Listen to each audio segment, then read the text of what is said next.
If there's one thing our culture is good at, it's staying busy. You know this is true if you've recently tried to schedule a time to meet with a group of friends.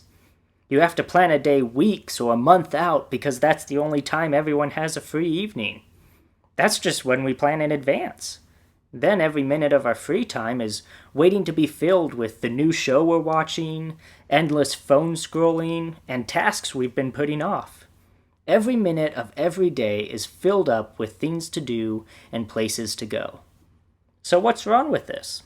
Why not continue living this way until we're on our deathbed?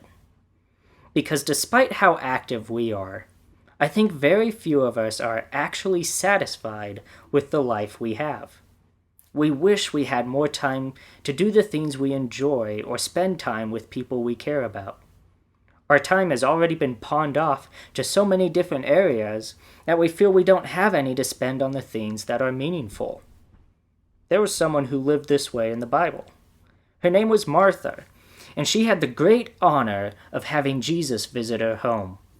Knowing that she would be hosting Jesus, as well as his disciples and anyone else who followed him to her house, she did everything she could to meet the needs of her guests. While she was doing this, she noticed her sister, Mary, sitting on the floor listening to Jesus talk while she did all the work. She asked Jesus to tell Mary to get up and help her out. However, Jesus told her that between the two of them, Mary was using her time better than Martha was. You see, Martha was so caught up in busy work that could have been handled by anyone, that she was missing the opportunity to actually spend time with her honored guest who came to visit her. It's easy for us to fall into the same lifestyle that Martha had. We see all of the things that need to be done and want to make sure that we're meeting our full potential by doing the maximum amount of work possible for us to do. We want to earn our keep, prove our worth, and not waste any time. What we don't realize is that we're so busy trying to make a good life for ourselves that we don't spend any time actually living it. I learned this lesson through my wife in the way we handle money. Growing up, I was the kind of person who saved every dollar I earned.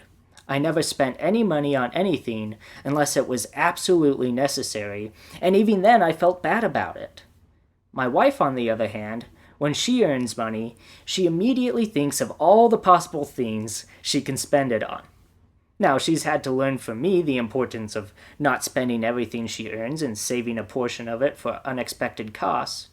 But I have also learned from her the importance of allowing myself to spend a small amount of the money I earn so that I can actually enjoy today instead of missing it because I'm too busy saving up for tomorrow.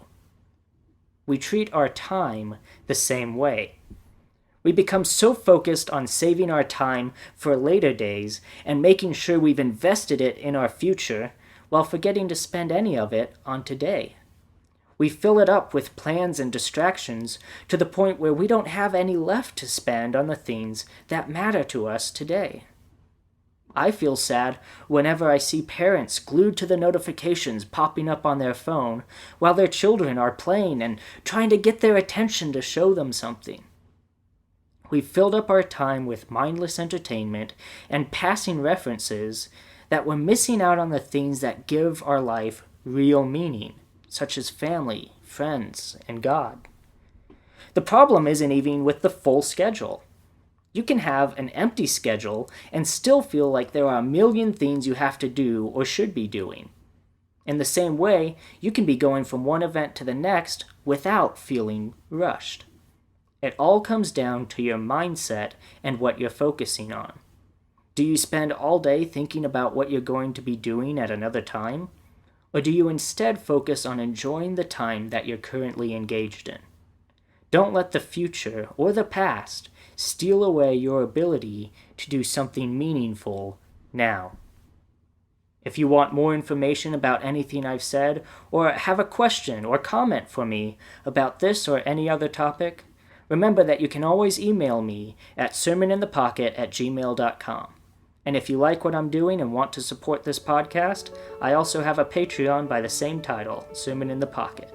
Thank you for taking the time to listen, and have a wonderful day.